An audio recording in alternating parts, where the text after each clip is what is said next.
पक्डिन गएर त टाउको र पुछर एक ठाउँमा राखिरहेछ अहिले यहाँ जिस्के जस्तो लागिरहेछ अहिले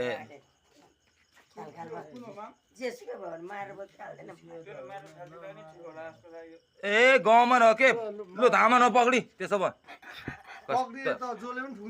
अनि धामाले त अन्ठो ए गर्नु यो फालमा खन्तिर त्यसले जिउमा हान्नु न ल भयो भयो भयो भयो टुक्रा नपार्नु भयो अब त्यो खोल्दै त ऊ ए यार यो त धामा नै रहेछ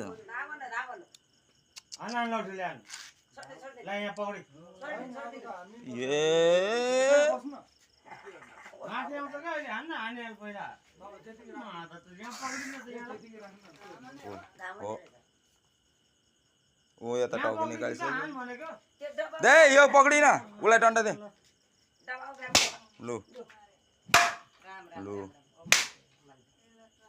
ओ माने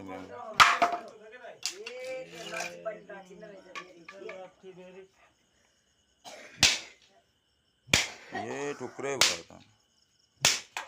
धामा धेरै आउन थाल्यो यो ठाउँमा त ओहो